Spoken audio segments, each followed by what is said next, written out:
Buongiorno, benvenuti al Focus TG. Siamo in onda anche oggi in diretta per informarvi di quello che sta succedendo in Veneto. Saremo collegati con le nostre redazioni, parleremo di meteo, giustamente visto quello che è successo nei giorni scorsi fra Verona e Vicenza e l'altopiano, flagellati da un'ondata di maltempo con grandine, vento, pioggia e che ha fatto parecchi danni. Avremo anche un contributo del governatore Luca Zaia, che si sta muovendo nel Trevigiano, ma che raggiungiamo ogni giorno per capire dove sta andando questa emergenza coronavirus. Naturalmente fra un po' dovrebbero arrivare i dati proprio dell'emergenza, quindi vaccinazioni da un lato e ricoveri, emergenza, dati per quanto riguarda i nuovi contagi dall'altro, per capire che aria sta tirando sul Veneto. Un Veneto che si prepara a seguire la partita della nazionale domani sera con un po' di timore, perché c'è chi dice si può far tutto, basta stare attenti, c'è chi dice no ai maxi schermi perché possono diventare una fonte di problemi, una base per un focolaio nei prossimi giorni. Capiremo nelle prossime ore di più, quindi già da questa infarinatura generale abbiamo compreso che sarà un telegiornale pieno di notizie. Noi cerchiamo di capire se abbiamo qualche novità dai nostri colleghi di Padova. Allora, aspettando Padova, vediamo già il primo servizio di cronaca che ci arriva da Padova con la notizia di uno spacciatore che vendeva la droga da casa, appunto, e la nascondeva in giardino. Mezzo chilo di marijuana nascosto nella siepe del giardino di casa bottega si direbbe se l'attività fosse legale. Il 49enne padovano, finito in manette, già noto alle forze dell'ordine, spacciava la droga comodamente dalla sua abitazione, dove riceveva i suoi clienti. Il pusher, che nel 2004 era già stato trovato con ben 21 kg di marijuana, è incappato nei controlli antidroga che vengono fatti per stroncare le miriadi di attività di microspaccio in città. I poliziotti della squadra mobile avevano notato uno strano andirivieni dalla sua abitazione in via Ticino. Ogni volta il 49enne infilava il braccio nella siepe e poi salutava l'ospite. E così, dopo l'ennesima sbirciatina alla siepe fatta dal 49enne, gli agenti sono entrati in azione, trovando la marijuana nascosta anche nel garage con tutto il materiale per il confezionamento. Allora, apriamo una parentesi legata al maltempo. Adesso andiamo a recuperare anche molte delle immagini e dei video che ci sono arrivati, ce ne avete mandati davvero tantissimi. Li commentiamo poi con il nostro ospite del sabato mattina. Ci colleghiamo tutti i sabati con Nicola Sfaronato della pagina Meteo Bassano e Pedemontana del Grappa per parlare del tempo che farà, ma in questo caso anche del maltempo che ha fatto. Allora, cominciamo a vedere quello che è successo con un dato un po' generale sull'ondata di maltempo che ha colpito il Bassanese e l'altopiano. L'estate è arrivata e porta con sé l'ennesima ondata di maltempo. Esattamente come era accaduto nel 2020, i picchi di calore arroventano la Pedemontana e i rilievi del Bassanese e vanno a braccetto con improvvise e violentissime scariche di pioggia, vento e grandine. La perturbazione che nella notte fra giovedì e venerdì ha colpito il Vicentino era stata annunciata e ha confermato tutte le premesse con un violentissimo temporale che si è sfogato in particolar modo sull'altopiano dei 7 comuni. Il fronte temporalesco è arrivato dalla pianura carico di calore e umidità, scagliandosi sulla spalla dell'altopiano come una mareggiata sugli scogli, e a farne le spese è stata soprattutto l'area di Lusiana Conco. Potenti rovesci si sono alternati a grandinate paurose, con chicchi grandi come uova che hanno fatto danni a case e automobili. Spostandosi verso la conca centrale, il temporale ha scaricato moltissima altra grandine, trasformando strade e piazze in bianche distese in movimento. Nel suo percorso il fortunale ha sradicato alberi, isolato abitazioni e scoperchiato almeno 2 edifici a Lusiana Conco e a Foggia. Poi si è spostato verso nord. All'altopiano, già colpito dalle perturbazioni degli ultimi mesi, non resta che leccarsi le ferite e rimettersi in piedi ancora una volta e prepararsi a un'estate che potrebbe rivelarsi molto complicata dal punto di vista meteorologico. Ci sono arrivate dopo i nostri servizi, perché comunque è successo nei boschi più in alto, anche notizie relative ai danni causati al patrimonio boschivo dall'evento atmosferico che ha colpito, e vedremo fra poco, devastato Malga Granezza. Quindi è stato più grave di quanto si pensava inizialmente. Sono stati abbattuti centinaia di alberi, alcuni spezzati come fiammiferi. Ricorda molto quello che è successo, il disastro di Vaia, di cui porta ancora i segni, per esempio la piana di Marcesina, la zona di Valmaron, sempre per parlare dell'altopiano dei 7 comuni. Stiamo cercando alcune fotografie per farvi capire proprio che cos'è successo. In ogni caso ne parliamo nei nostri telegiornali di questa sera. Adesso vediamo l'intervista che abbiamo realizzato poche ore dopo il disastro con chi lavorava a Malga Granezza. Nella serata di giovedì si è abbattuta una violenta tempesta di grandine sull'altopiano di Asiago. Malga Granezza, Lusiana Conco, è stata gravemente colpita dalla ferocia della tempesta. I proprietari, i quali abitano all'interno della struttura, hanno quasi sfiorato la tragedia. Abbiamo messo la macchina a riparo perché aveva iniziato a tempestare, dopodiché siamo entrati.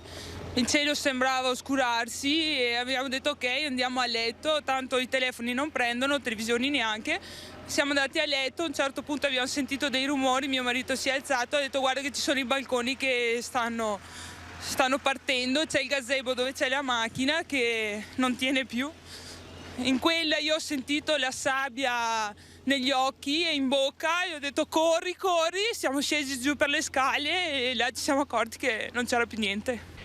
Anna vive nella Malga con suo marito e i 2 figli che per fortuna non si trovavano in casa quando la tempesta si è abbattuta sulla loro abitazione. Proprio la camera dove dorme mio figlio è sceso tutto, cioè sarebbe stato morto perché non avevo il tempo comunque di andare a prenderlo, non ce l'avrei avuto.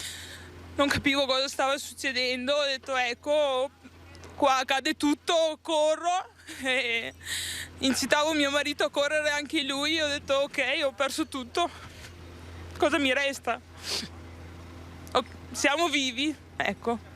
In questi momenti di panico in cui bisogna mantenere altissima la lucidità mentale ci si aggrappa alla vita con forza che diventa il nostro unico tesoro. Abbiamo dentro tutto, vestiti, tutto, cioè non ho più niente, non ce la facciamo più. Le mucche sono sempre fuori al pascolo, dunque loro se la prendono tutta. E infatti abbiamo una mucca morta e una ferita. Adesso qual è il tuo pensiero, diciamo, in questo momento? Vedere i miei figli, fargli capire che stiamo bene perché non lo sanno ancora, cioè lo sanno per sentito dire, e abbracciare la mia famiglia. Allora, arriva proprio poco fa una nota del consorzio che tutela l'Asiago DOP, prodotto della montagna, perché la Malga Granezza era uno dei punti di riferimento proprio per la produzione dell'Asiago d'alpeggio, sia il fresco che quello d'allevo, quello stagionato per capirci. E, il consorzio ha verificato in loco la grave situazione, quindi i danni che sono stati fatti, e ha subito stanziato un contributo straordinario per l'immediata ricostruzione della Malga. Questo ci fa capire quanto importante sia il patrimonio malghivo, che, lo ricordiamo, è il più esteso dell'arco alpino, quello dell'altopiano di Asiago, quindi stiamo parlando di un unicum, di una cosa davvero unica nell'arco alpino. E è stata aperta una raccolta di fondi di cui poi vi daremo nei nostri social e nei nostri servizi il link, perché è una raccolta di fondi tramite web e sappiamo che già molti hanno aderito. Andremo ad approfondire questo tema per aiutare, ci dicono dal consorzio, la famiglia Basso che gestisce la Malga, per capire se già quest'estate si riuscirà a ricominciare a fare alpeggio. Non sappiamo ancora che cosa accadrà al bestiame, se verrà portato a valle, se resterà in zona, magari distribuito tra le altre malghe dell'area del Monte Corno. È una situazione talmente complicata che non si può ancora conoscerne gli sviluppi. Detto questo, noi facciamo una brevissima pausa pubblicitaria, poi quando torniamo dalla pubblicità ci colleghiamo con Nicola Sparonato, parliamo di meteo, ci sono tanti video, tante foto che ci avete mandato voi, cerchiamo di capire che cosa è successo e continuiamo con la nostra informazione. State con noi, torniamo fra pochissimo.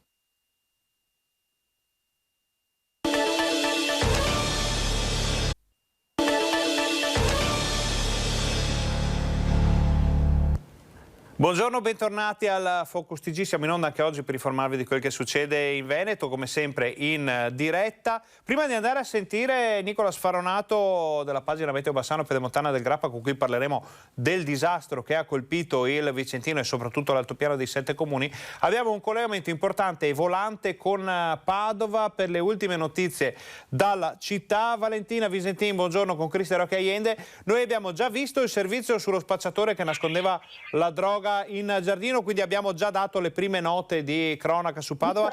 Che cosa succede oggi in città, Valentina?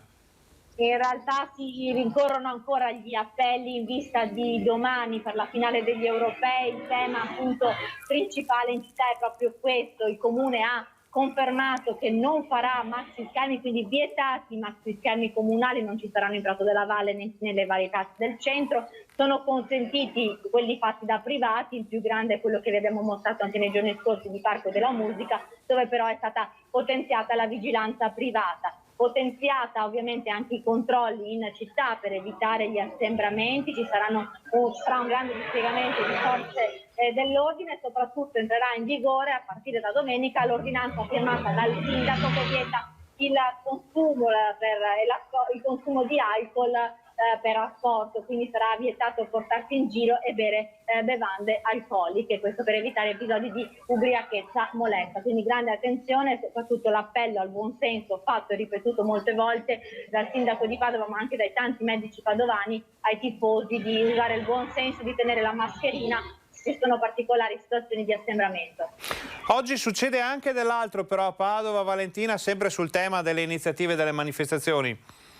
Sì, è vero, perché questo pomeriggio è previsto il corteo della Gay Pride, partirà verso le 5:30, 5:40 da Piazza Garibaldi, durerà circa un'ora lungo le strade della città per arrivare poi al Pride Village, dove in tarda serata ci dovrebbero essere gli interventi delle associazioni LGBT e anche del deputato veneto Alessandro Zan. Sono attese circa 1 migliaio di persone in città. Valentina, intanto grazie per queste prime notizie. Se succede qualcosa a Padova, non esitate a richiamarci. Oggi che è sabato siamo in onda fino alle 13, quindi daremo in diretta eventuali altre notizie ai nostri telespettatori. Grazie, buon lavoro, buona giornata.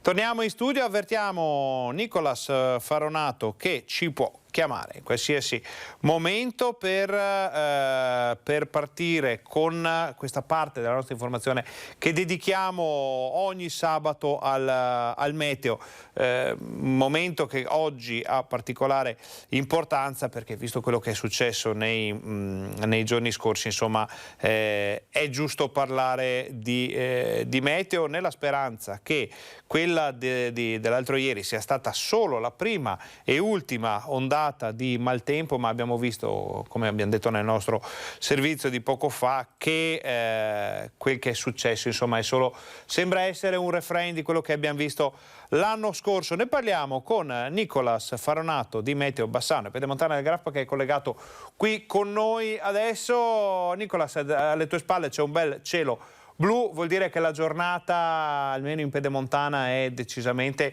migliore di quella che abbiamo visto l'altro ieri. Però che cos'è successo? Che cosa abbiamo vissuto solo qualche ora fa?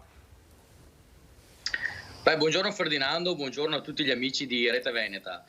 Che dire, diciamo che nella giornata di giovedì praticamente tutto il nord Italia, nessuna zona esclusa se non all'estremo Friuli, è stato assalito appunto dal maltempo che in mattinata ha appunto colpito la parte più occidentale del nord e poi tra il pomeriggio e la serata ha colpito anche buona parte della nostra regione, a partire dal Veronese, Vicentino e poi in serata, ma anche nel pomeriggio il Trevigiano.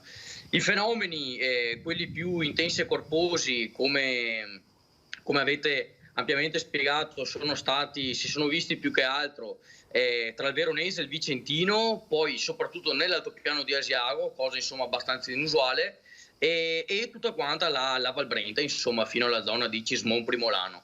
È stata una perturbazione intensa, ce lo aspettavamo perché comunque i parametri per avere forte maltempo c'erano tutti e di conseguenza poi questo si è verificato. Che dire, quello che più ci ha sorpreso sono state le forti raffiche di vento lineare che hanno colpito l'altopiano di Asiago e poi ovviamente la grandine che aveva dimensioni di 4-5 centimetri.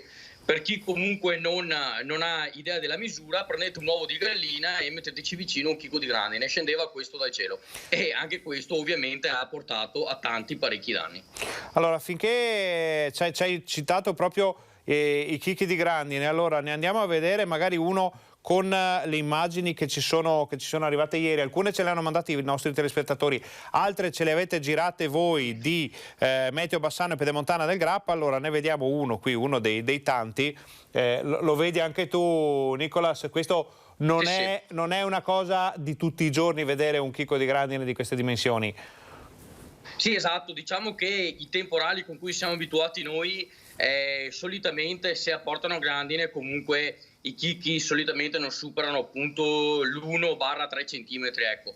Quelli che si sono visti giovedì in tardo pomeriggio, prima serata, sono appunto chicchi di dimensioni notevoli. Ne abbiamo visti anche di più grandi, ad esempio come la famosa grandinata, se non erro, del 2009 che ha colpito buona parte del Bassanese, dove ha proprio distrutto tutto. Però sono eventi ovviamente rari, però come spesso dico sono eventi che più andiamo avanti con l'industrializzazione, il riscaldamento globale e tutto, e più saranno diffusi, insomma dovremmo farci l'abitudine con questo tipo di fenomeni, di temporali, che saranno sempre più organizzati, complici anche i lunghi periodi di caldo, di siccità, di afa.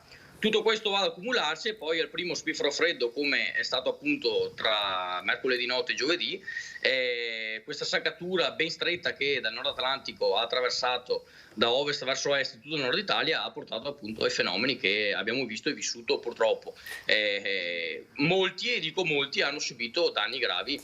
L'esempio principe è quello che è successo in Malga Granezza sul Monte Corno, ma molti sono stati danni anche ai piedi dell'altopiano, specie per quanto riguarda i campi di mais, insomma, o comunque i frutteti, i campi in generale, l'agricoltura, la soia, il fieno stesso, seppur il fieno sia formato da fili d'erba, perfino quello è stato pestato dalla grandine. Quindi pensiamo all'entità del fenomeno, appunto. Nicolas, ti faccio vedere una fotografia che ci ha mandato il sindaco di Lusiana Conco Corradin. Per questo è successo nella parte alta della zona del Monte Corno, assomiglia molto a quello che era successo con Vaia, vediamo decine, forse centinaia di alberi addirittura spezzati a metà. Questi, a vederli così, non sono alberi in salute perché non ci pare che siano proprio belli vivi, però qualcosa vuol dire. È successo qualcosa di simile a Vaia in quella zona? Sì, allora diciamo che al momento, almeno per ora, non abbiamo dati sull'effettiva forza che il vento ha aspirato in quella zona, perché nella città di Asiago e poi tra Asiago e Gaglio le raffiche segnate da stazioni meteo amatoriali hanno toccato i 70-80 km/h, però sicuramente in questa zona il vento ha aspirato più forte. Secondo noi, come stima, potremmo anche essere intorno ai 100-120 km/h. Si è trattato di raffiche principalmente lineari, quindi non vorticose, quindi non si tratta di una tromba d'aria, ma si tratta di raffiche di vento lineari, un po' appunto come è successo con Vaia, quando comunque non è stata una supercella, quindi non è stato un evento tornadico a far sì che cadessero tutti quegli alberi, ma sono state proprio raffiche di vento lineari, proprio queste basse pressioni molto profonde e molto che vanno a colpire posti abbastanza ristretti, appunto sono in grado di sradicare alberi, di spezzarli letteralmente. Poi che l'albero sia in salute o no, questo è un altro discorso, però comunque insomma ci vuole forza, voglio dire, neanche 10 uomini se si mettono a spingere un albero che non sia in salute, certo, riescono a spezzarlo. Quindi pensiamo insomma che folate di vento che comunque possono essere arrivate. Poi un'altra cosa è che quando il bosco purtroppo non è in salute al 100%, c'è appunto l'effetto che quando cade il primo poi si poggia sugli altri e quindi fa effetto catena e se ne vanno a ribaltare purtroppo tanti. Allora Nicolas, fin qui quello che è successo, adesso abbiamo un paio di minuti per parlare di quello che succederà. Che cosa ci aspetta in questo fine settimana?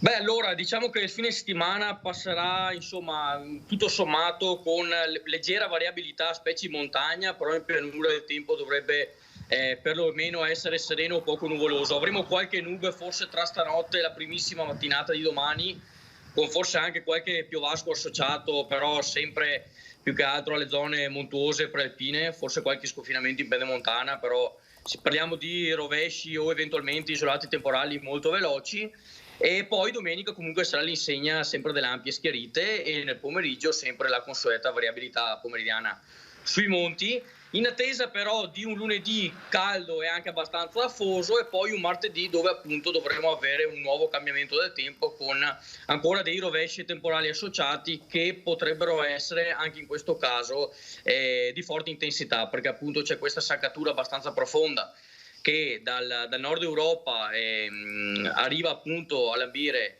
gran parte del centro-nord Italia, quindi di conseguenza potremo ancora avere a che fare con temporali di una certa intensità, però insomma mancano ancora 3-4 giorni e avremo modo di riparlarne e seguire tutti gli aggiornamenti degli eventuali modelli e tracciare poi una previsione più affidabile nei prossimi giorni. Ecco. Nicolas, questo per quanto riguarda i prossimi giorni, so che nessun meteorologo appassionato di meteo si spinge oltre qualche giorno, però insomma l'anno scorso siamo stati colpiti, il Veneto, il Vicentino in particolare è stato colpito da almeno 3-4 ondate di maltempo davvero impressionanti, ricordiamo le colate di fango della Val Brenta, ricordiamo il tornado tra virgolette che ha colpito il Vicentino con case scoperchiate, campanili distrutti. Quest'anno ci sono tutte le prospettive perché funzioni più o meno così o possiamo stare un po' più tranquilli?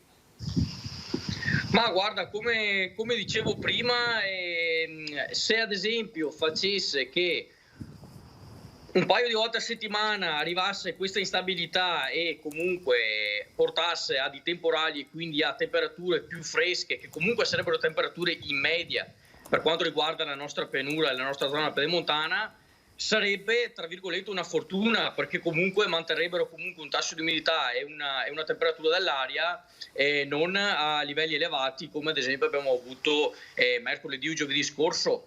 Fatto sta che purtroppo siamo abituati soprattutto negli ultimi anni, nell'ultimo lustro / decennio, siamo abituati a lunghi periodi secchi, siccitosi, come abbiamo avuto qui a giugno, dove praticamente non è piovuto per quasi un mese.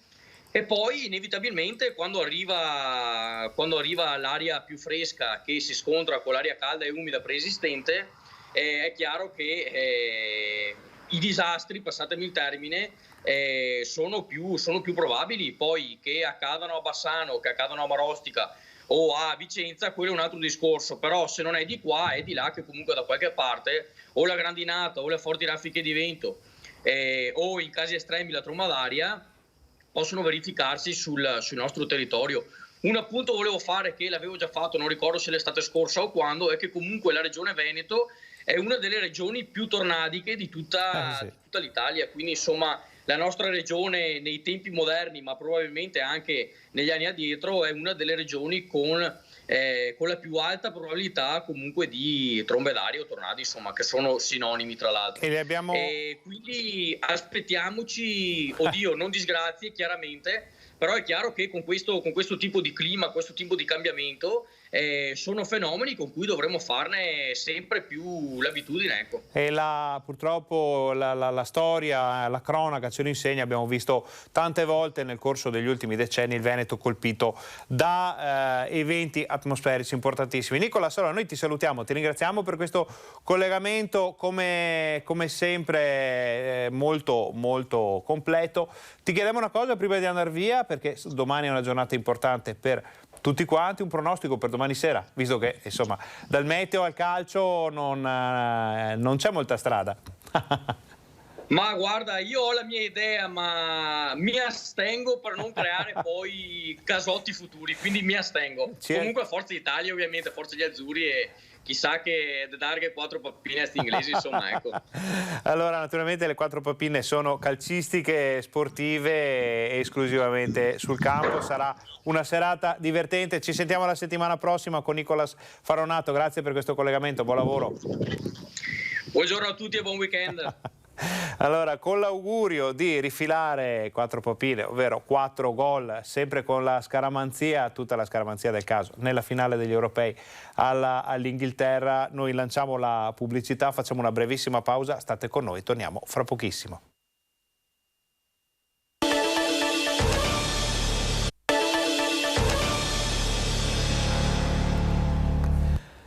Buongiorno, bentornati alla Focus TG, siamo anche oggi in diretta in onda per informarvi di quello che sta succedendo in Veneto. Eravamo collegati poco fa con Nicola Speronato della pagina Meteo Bassano Pedemontana del Grappa per parlare di quello che è successo fra Bassanese, Veronese anche, perché abbiamo visto anche prima un video che ci arrivava dalla provincia di Verona, e Altopiano con il disastro causato dal maltempo, e abbiamo chiuso questo collegamento parlando di calcio, una battuta sulla partita, sulla finale degli europei di calcio in programma domani sera a Wembley in Inghilterra, e c'è il tema dei maxi schermi. Sono sempre di più i sindaci che decidono di annullare l'evento organizzato con il maxi schermo proprio per paura di creare focolaio, creare problemi dovuti, problemi anche di ordine pubblico, non solo di ordine sanitario. Luca Zaia ieri ha detto tutto si può fare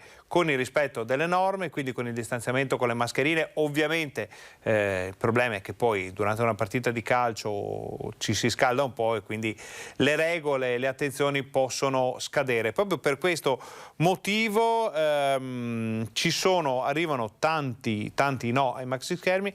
In questo caso però noi siamo andati a sentire il sindaco di Pederobba nel Trevigiano. Lo stop ai maxi schermi in piazze plateatici per la finalissima degli europei porta con sé la scia di polemiche e di chi non coglierà l'invito rivolto ai sindaci della provincia dal prefetto, come a Pederobba, piccolo comune in cui il maxi schermo ci sarà. Non vorrei paragonare la città di Treviso a un paesello piccolo come Pederobba. Nel caso specifico ci saranno 100 sedie massimo, ci sarà un triage all'entrata della piazza, compilando una scheda, nome, cognome, eccetera. Paradossalmente devo dire che la realizzazione di un mega schermo, diciamo così, tra virgolette, gestito dal comune, preoccupa meno, perché io do per scontato che il comune adotti le misure. Quello che invece preoccupa è una forma di, diciamo così, un fai da te, no, di schermi messi all'esterno dai gestori, preoccupati unicamente, giustamente, di avere, come dire, il massimo profitto della serata, ma senza poi preoccuparsi più di tanto di quello che accade esattamente mezzo metro in là del loro plateatico. E infatti a pesare sulla decisione presa ieri in sede di Comitato per l'Ordine e Sicurezza è stata l'eventualità di scie di intrattenimento al di fuori degli spazi dei pubblici esercizi, incontrollate e incontrollabili, oltre che non pianificabili per un controllo mirato da parte delle forze dell'ordine, controllo che nel post partita sarà invece concentrato nelle aree consuete dei caroselli. E in ogni caso, siccome ci sono i caroselli anche con le auto, saranno controlli importanti anche sul fatto che non ci siano persone alla guida non in perfette condizioni psicofisiche per evitare incidenti. Provvedimento che divide anche in virtù del fatto che all'interno dei locali la visione sarà invece consentita, creando per chi ha spazio al chiuso la dimensione contenuta da bar dello sport più che da grande evento collettivo. Siamo in qualche modo favorevoli alla decisione, presa dal prefetto, perché abbiamo visto tutti un po' quelli che sono stati i risvolti delle scorse settimane. Facciamo un po' di attenzione perché comunque ci sarà una criticità nella decisione, che sarà quella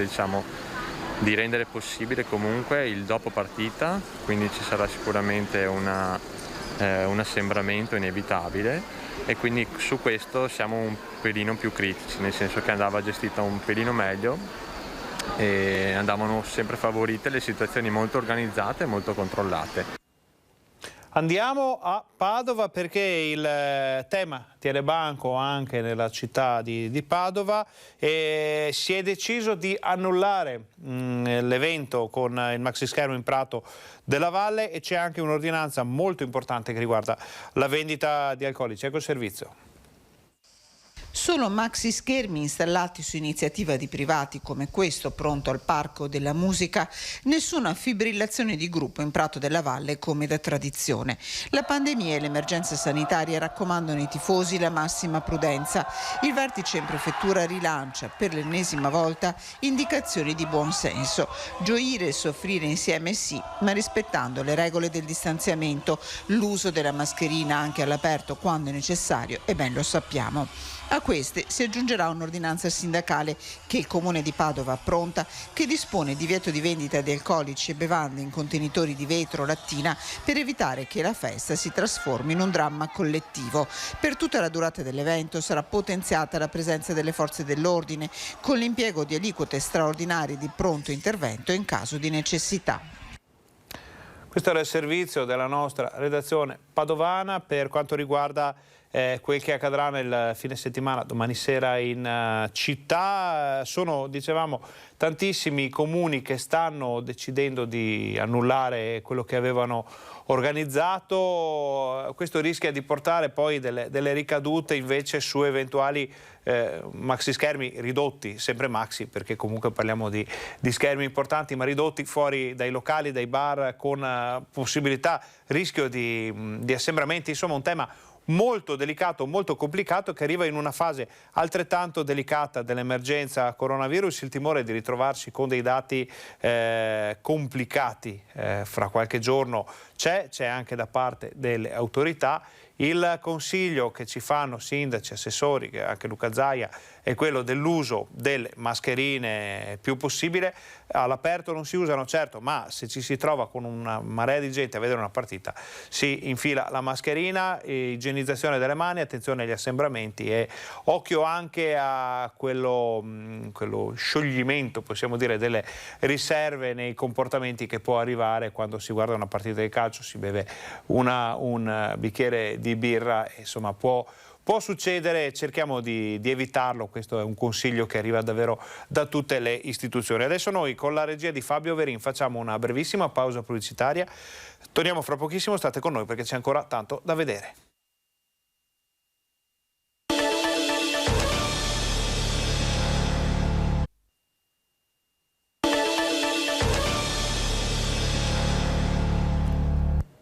Buongiorno, bentornati al nostro Focus TG. Siamo anche oggi in diretta in onda per informarvi quello che sta succedendo in Veneto. In Veneto succede che Luca Zaia ha smesso, ma questo lo sappiamo da un po', di fare la conferenza stampa quotidiana incontrando i giornalisti per fare il punto sull'emergenza coronavirus, per fornire i dati, per approfondire i temi legati a questa fase molto complicata. Lo ha fatto anche per un allentamento delle pressioni. Speriamo di non dover tornare a quei giorni, però sentire dalla voce del governatore quelle che sono le ultime novità, quelli che sono i passaggi importanti di questo momento, per noi dell'informazione riveste sempre una certa importanza. Lo abbiamo avvicinato a Oderzo nell'ambito di una presentazione di un candidato sindaco e sentite che cosa ci ha detto. Presidente, anche oggi i dati certificano un aumento dei casi di contagio in tutta Italia, in tutta Europa. Il Consiglio scientifico francese chiede al governo francese un giro di vite. Secondo lei cosa avverrà qui in Italia e cosa prevede? Secondo me si deve partire sempre dalla responsabilità, portare la mascherina, distanziamento sociale e igiene delle mani. Siamo davanti a un fenomeno sicuramente di crescita dei contagi, soprattutto tra i giovani. Ricordiamo che questo non si traduce al momento in ospedalizzazione, quindi non abbiamo pressione negli ospedali. In questo momento il Veneto ha 229 pazienti in ospedale, dei quali 8 in terapia intensiva. Detto questo, ovviamente la vera preoccupazione è rappresentata dal fatto che molti giovani che si infettano, che non avranno sintomi, poi rischiano di avere, diciamo, in casa delle persone anziane, delle persone adulte che magari, non essendo vaccinate, possono invece infettarsi e dar corso a malattie anche gravi e quindi dover avere l'ospedalizzazione. Vigilia di europei, anche lei ha lanciato ieri un appello al buonsenso, ma diciamo che che il dibattito è aperto anche su questi vari divieti attorno ai maxi schermi. Che ultimo appello si sente di lanciare, Presidente? Ma guardi, io l'ho sempre detto, non è la festa della liberazione, non sto parlando solo degli europei, ma sto parlando in generale. La mascherina all'aperto la si può non portare, ma se siamo in condizioni di assembramento, ad esempio io e lei, che siamo a distanza di 1 metro, la portiamo pur essendo qui all'aperto. Dico che ci vuole attenzione, lo dico soprattutto ai giovani che giustamente magari coccolano anche l'idea di dire ma tanto se mi prendo la variante Delta non avrò sintomi, ma si ricordino che rischiano di diventare vettori, cioè coloro che portano il virus per le case, per le famiglie, e magari intercettando qualcuno di coloro che non si sono vaccinati o ancora non hanno potuto vaccinarsi. Quindi non abbassare la guardia, ne verremo fuori, e questo è poco ma sicuro. È cambiato lo scenario con le vaccinazioni, ad oggi non stiamo ricoverando e non si infetta di fatto nessun vaccinato, però è pur vero che bisogna fare attenzione. Ecco, oggi a Oderzo, ieri a Conegliano inizia una lunga estate elettorale, come la vede? La vedo che il 10 ottobre, se non sbaglio data, si andrà a votare per le amministrazioni in scadenza. Ne scadono di importanti, tipo Conegliano, che abbiamo presentato ieri con Piero Garbellotto, candidato sindaco nostro, una persona assolutamente di livello, nota, un'azienda da 6 generazioni, lui si definisce bottaio, un 41enne, nonché essere presidente della Imoco Volley, con tutto quello che rappresenta questo successo, no, di aver portato Conegliano agli apici mondiali, quindi con questi campionesse mondiali.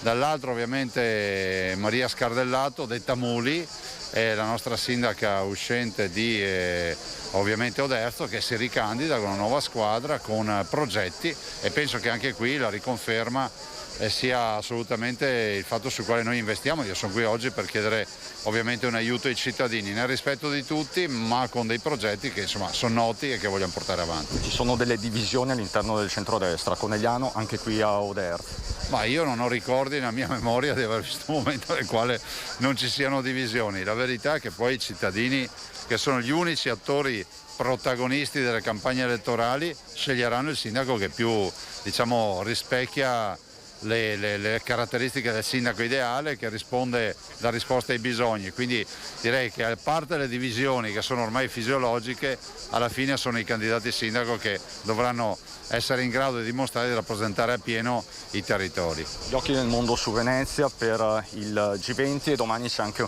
un altro appuntamento. Cosa si augura per le prossime ore? Diciamo che c'è un po' di tensione al momento, ma niente di particolare. Guardi, io sarò presente questa sera all'incontro con il G20 e con tutte le delegazioni. Poi ci sarò ovviamente domani per la presentazione della firma dell'accordo per la capitale della sostenibilità come Venezia.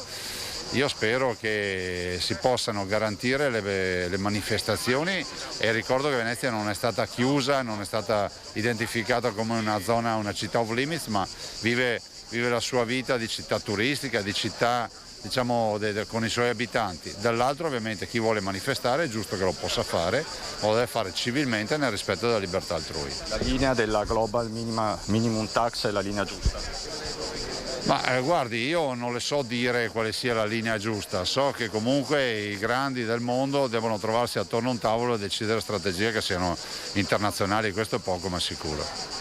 Strategie nelle quali anche i territori, le regioni devono avere un loro peso. Ah sì, rispetto a tutta una serie di fatti, ad esempio il tema del cambiamento climatico, il tema della sostenibilità, i temi ovviamente cogenti dell'economia circolare, tutti questi temi che fanno parte appunto di questi ragionamenti. Ovviamente anche la lotta alle povertà, dobbiamo ricordare che c'è una grande parte del mondo che non ha di che sbarcare il lunario, di che cibarsi, e questo non è che può lasciare, diciamo, l'altra parte del mondo che è ormai, come si può dire, in sovrappeso, perché questo è il vero tema, e che possano disinteressarsi di chi non ha cibo. In ultimissima battuta, DDL Zan, martedì in aula, lo scontro è sempre più balcanizzato, lei che cosa si augura? Io penso che debbano trovare una soluzione, dopodiché lo dico al presentatore del DDL, trovi un punto di mediazione, non è che uno può portare un provvedimento e dire passa così o niente, non è che la partita di calcio giocate a pallone finché gioco io perché sono proprietario del pallone. Se è vero che il mondo è spaccato a metà su questo DDL, ci sarà pure una metà che lo sostiene questo DDL, ma c'è un'altra metà che ha diritto ad essere rispettata, che dice facciamo delle modifiche per votarlo assieme. Non c'è solo la partita di calcio, non c'è solo il coronavirus, non c'è solo l'emergenza, in questo momento ci sono anche le ricadute importanti del periodo che stiamo vivendo da troppo tempo ormai sull'economia. Ad esempio i pescatori di Pellestrina lanciano un appello: non lasciateci soli.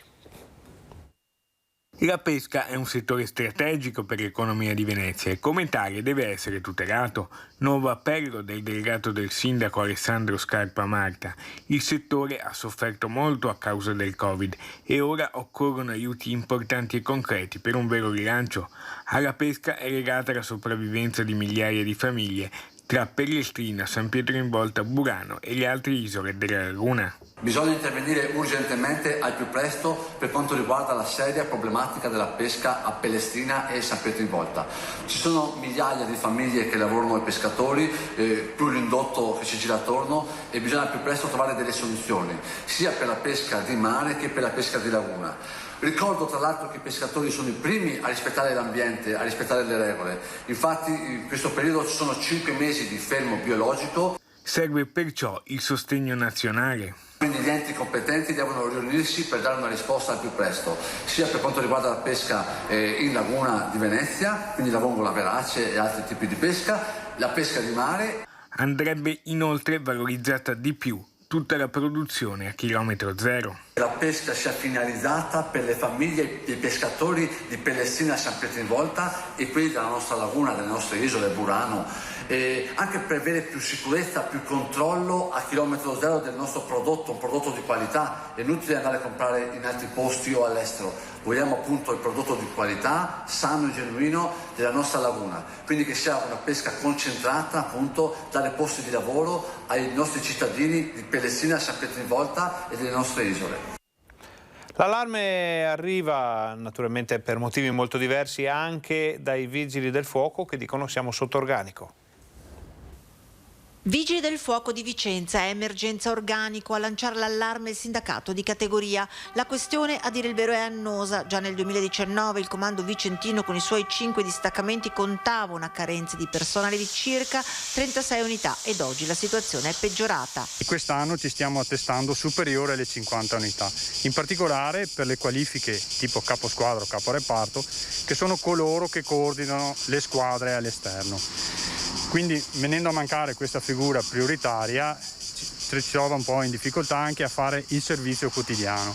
Ci sentiamo in obbligo anche di avvisare la cittadinanza che loro magari si aspettano un tipo di servizio che però noi non possiamo garantire attualmente. Personale qualificato fondamentale per la gestione delle squadre in servizio sul territorio. La richiesta è di 11, ma attualmente a Vicenza ne dovrebbero arrivare 2, mobilità nazionale permettendo, ciò a scapito dell'operatività. L'operatività stessa viene a cambiare perché avendo il personale ridotto all'osso non possiamo garantire le procedure standard per lavorare e quindi la sicurezza degli operatori, oltre a garantire il servizio. Insomma, che vuol dire anche problematiche di copertura dei turni con personale che deve andare in supporto nei distaccamenti e viceversa. Ore in più da fare, ma anche qui ci si scontrerebbe con la richiesta di ore straordinarie, 2000 quelle domandate dal comando di Vicenza e quelle effettivamente autorizzate, circa 300, da suddividere sempre con i distaccamenti. Stesso problema con gli amministrativi e la montagna di pratiche da svolgere, basti pensare alla documentazione per la prevenzione incendi e la stessa gestione del comando. Che fare? Serve, spiega il sindacato, che si attivino anche i primi cittadini affinché arrivi dal Dipartimento regionale una risposta. Cambiamo argomento, andiamo a Padova per una storia molto bella. 4 appassionati di Lego hanno costruito una pedana per aiutare una lavoratrice in carrozziera a raggiungere il suo posto di lavoro.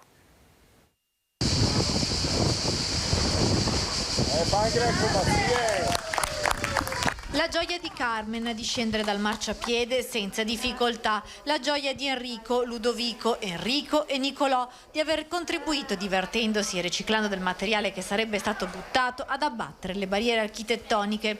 I 4 ragazzi sono seguiti dalla cooperativa Liride di Selvazzano che dagli anni 90 si prende cura di persone con disabilità e hanno una grande passione per i Lego, i mattoncini colorati.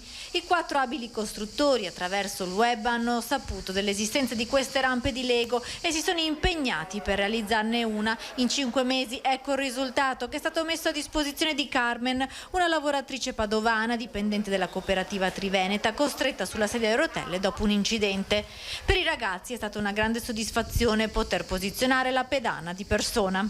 Noi usiamo i pezzi grandi oppure i pezzi anche sottili in modo da fare gli scalini in orizzontale. È stato un piacere per me e anche il mio compagno Ludovico a realizzare questa rampa per una persona che ha difficoltà. Per Carmen, ignara di questo progetto portato avanti dalle due cooperative, è stata una grande sorpresa. È uno dei progetti più belli a cui sto assistendo finalmente, anche perché insomma diamo la possibilità a tutti di rendersi utile, perché non c'è nessuna persona speciale, siamo tutti nella società, nella comunità che possiamo comunque contribuire al bene comune. Creatività, sostenibilità e divertimento per abbattere non solo le barriere architettoniche ma anche quelle culturali. Questo è un progetto che mette insieme tante dimensioni, l'inserimento lavorativo, sociale, la creatività di ragazzi con disabilità che dimostrano però di essere soprattutto dei ragazzi con una specialità e con un talento prezioso. Il design, il colore, il recupero e il riciclo dei mattoncini Lego che raccontano anche tutta la dimensione del gioco e dell'infanzia. Una bella storia, ne avremo sicuramente molte altre da raccontare.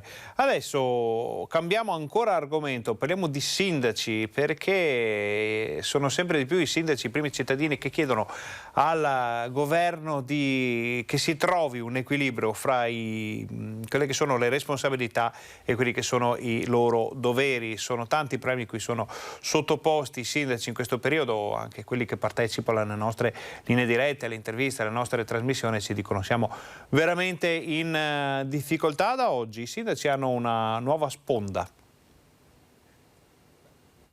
La quiete dopo la tempesta. Ieri la ribellione dei sindaci. I primi cittadini hanno raccontato la loro rabbia, hanno spiegato che le leggi disincentivano chiunque dall'indossare la fascia tricolore perché, inchiodati a catene burocratiche tra costi vivi e stipendi bassi, hanno responsabilità enormi che vanno ben oltre i loro poteri.